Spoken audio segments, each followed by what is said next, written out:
Good morning, students. So, beta, today we are going to discuss a new program about the matrix. So, just give a look to the program first. See that what is told. We have to write a program to store the elements in a matrix of size m into n.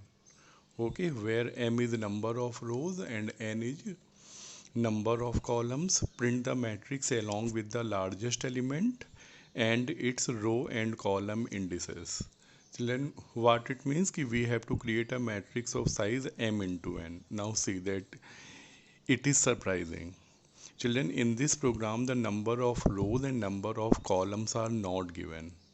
Okay, the size is given as m into n, means variables are given, no constant values are there in this program.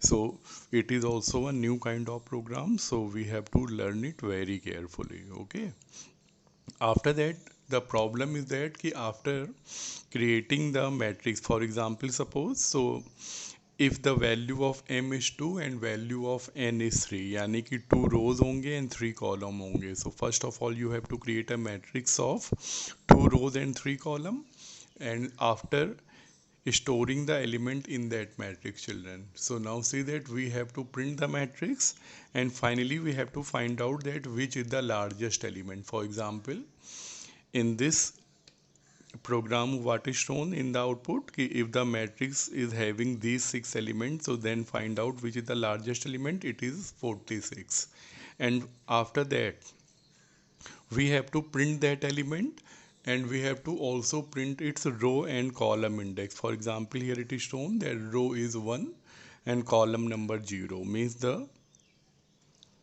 46 the 46 at row number 0 and column number 1, means we have to specify the row and column indexes of that element also. Okay, children, so these are the things which we have to try in this program. So okay, now we are going to start with the program itself. Now look at the answer carefully, children. So now first 4 lines you know about very well.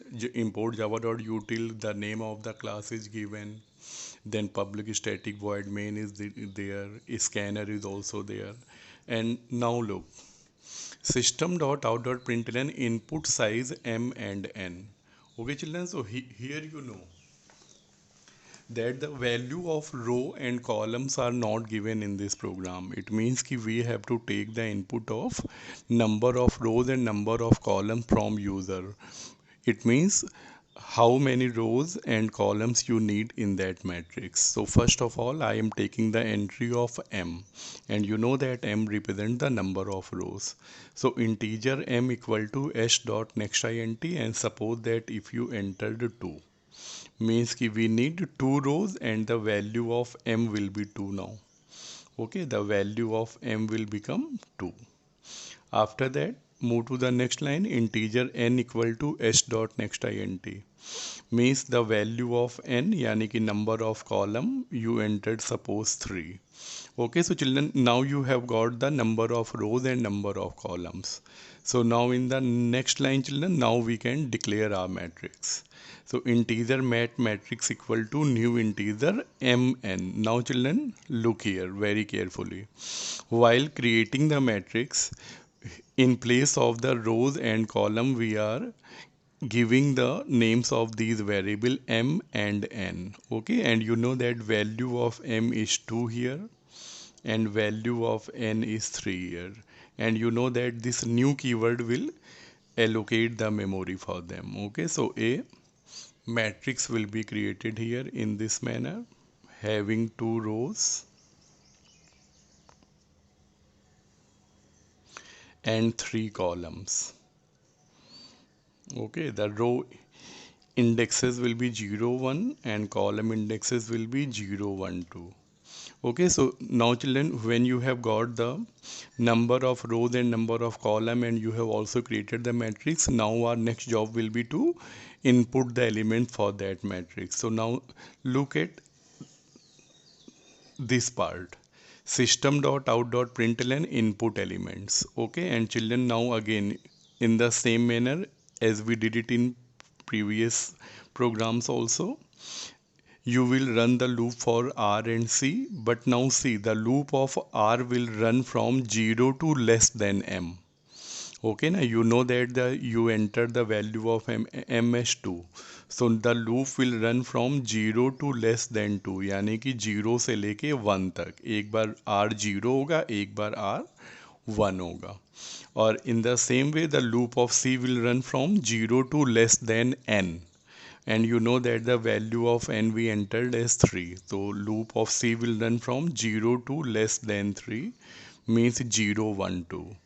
Okay, and in this way children you will input all the elements. Okay, so suppose I entered the element in this way, 23 18 15, for the first row 0 0 0 1 0 2, then 46 45 and 40.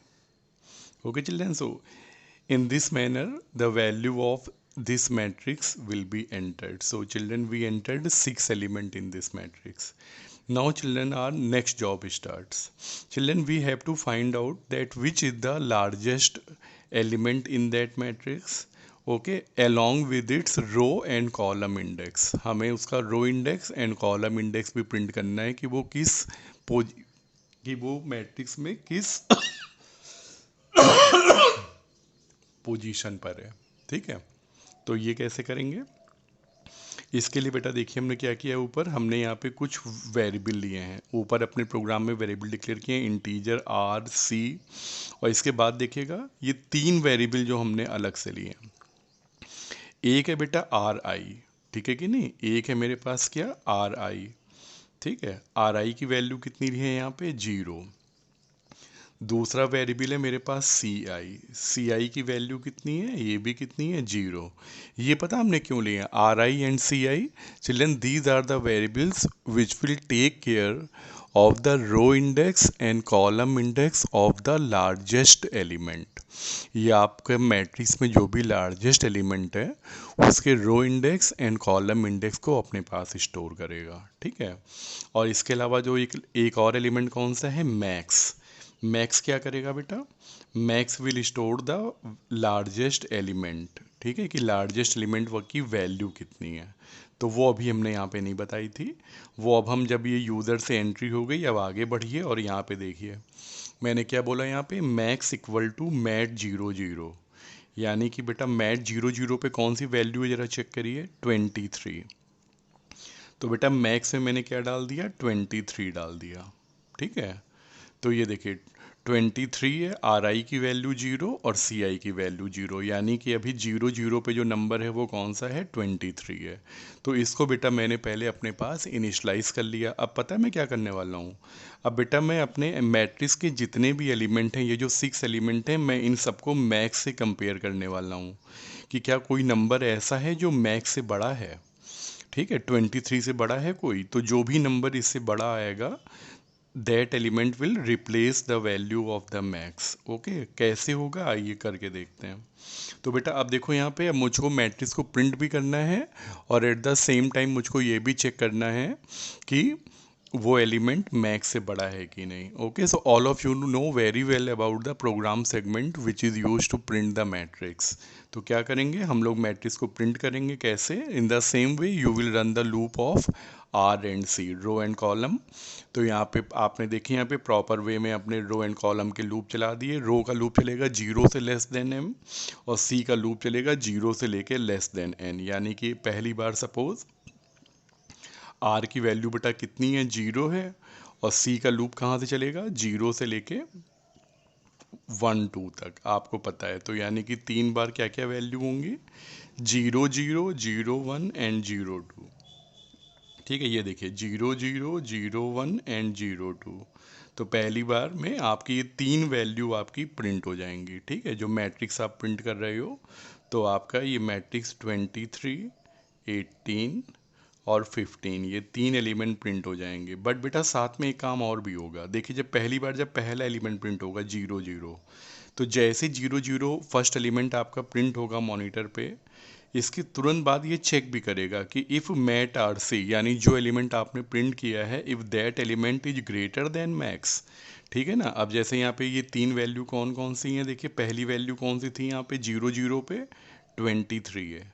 तो ये तुरंत check भी होगा कि क्या 23 max से बड़ा है क्या। नो, आपको पता है बिल्कुल बड़ा नहीं है। अगली बार जाएंगे आप C++, सी की वैल्यू 1 हो जाएगी, तो 0 1 पे कौन सा एलिमेंट है, 18। ठीक है। तो क्या होगा, जैसे ही अंदर आएंगे आप तो system dot out dot print mat R C, यानी 0 1 प्रिंट होगा। सेकेंड एलिमेंट आपका प्रिंट हो जाएगा 18। But at the same time it will also check if mat R C is greater than max. क्या 18 आपका मैक्स से बड़ा है, 23 से बड़ा है, नो। ठीक है। फिर आप आगे बढ़ोगे C++, 0 2, सी की वैल्यू 2 हो जाएगी, 0 2 पे कौन सा एलिमेंट है, 15 है। तो अब की बार आपका 15 प्रिंट हो जाएगा। ठीक है। Mat system dot out dot print mat R C, तो आपका 0 2 यानी 15 प्रिंट हो जाएगा। और फिर ये चेक करेगा if mat R C 15 is greater than max, no. तो आपने क्या देखा बेटा, फर्स्ट रो के तीन एलिमेंट प्रिंट हो गए और तीनों में कोई भी मैक्स से बड़ा नहीं है, यानी 23 से बड़ा कोई नहीं है। कोई बात नहीं, फिर आपका ये लूप टर्मिनेट हो जाएगा, बाहर का लूप चलेगा। R++, अब बेटा R की वैल्यू कितनी हो जाएगी, 1। और जब R की वैल्यू जब 1 हो जाएगी तो आपको पता है कि फिर से C का लूप चलेगा 0 से लेस देन n, यानी 0 1 and 2, 3 time the loop of column will run and every time the value of R will remain 1, means 1 0 1 1 and 1 2। ये कौन कौन सी वैल्यू है, 1 0 1 1 and 1 2। ठीक है। तो 46 45 एंड 40, ये तीनों वैल्यू आपकी यहाँ पे प्रिंट हो जाएंगी। ठीक है ना, 46 45 एंड 40। और साथ में आपको ये भी पता है कि ये सारी वैल्यू आपकी चेक भी होंगी, जैसे 1 0 पे कौन है, 46।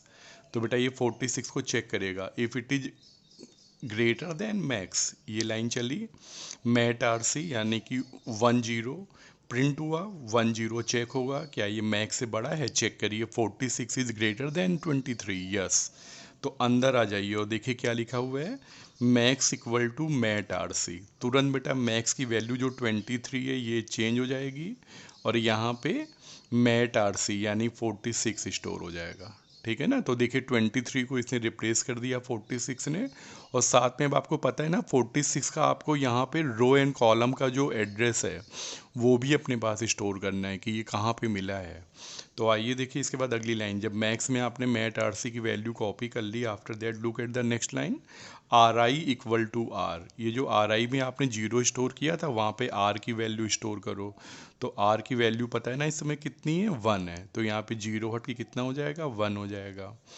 और सी आई यानी कॉलम इंडेक्स में सी की वैल्यू डालो, सी की वैल्यू यहाँ कितनी है, 46 की 0। तो सी आई में 0 है, तो पहले से ही 0 था, अभी भी 0 ही रहेगा। तो यानी देखो बेटा इतनी चीज़ें हो गई कि 46 is the element and it is situated at row index 1 and column index 0। Okay. फिर इसके बाद आगे लूप चलेगा C++। अब कहाँ पे आ गए आप, 1 1 पे, कौन सी वैल्यू है, 45। 45 आपकी प्रिंट भी हो जाएगी और चेक भी होगी कि क्या 45 46 यानी मैक्स से बड़ी है, नो। फिर आगे चलिए C++1 2, 1 2 पे कौन सी वैल्यू है, 40। ठीक है। चेक करिए क्या 40 आपकी मैक्स से बड़ी है, 46 से बड़ी है, नो। ठीक है। तो आप क्या देख रहे हैं, 45 and 40 both these values are not greater than the max. Okay, so the value of max will remain is 46 only, and after that when the outer loop will run the value of r will become 2। ठीक है। But 2 is not less than m, 2 से कम नहीं है, and the your this program segment will terminate. ठीक है ना। आपका ये जो इतना जो पार्ट था जहाँ पे मैट्रिक्स प्रिंट हो रहा था और चेकिंग हो रही थी, दैट विल टर्मिनेट। और अब इसके बाद फाइनल लाइन आ गई प्रोग्राम की आपकी। फाइनल लाइन में क्या बोला गया है, system dot out dot print L N largest element is max. तो बेटा मैक्स की वैल्यू भी इस समय कितनी है, 46 है, तो मैक्स में 46 प्रिंट हो जाएगा। एट रो आर आई की वैल्यू चेक करिए कितनी है यहाँ पे इस समय, 1। ठीक है। और कॉलम इज सी आई। ठीक है, कॉलम में क्या दिया हुआ है, सी आई। तो सी आई की वैल्यू क्या है इस समय यहाँ पे देखिए अपने प्रोग्राम में, 0। तो ये यहाँ पे 0 प्रिंट हो जाएगा, यानी final message will be printed on the screen कि largest element is max means 46 at row 1 and column 0।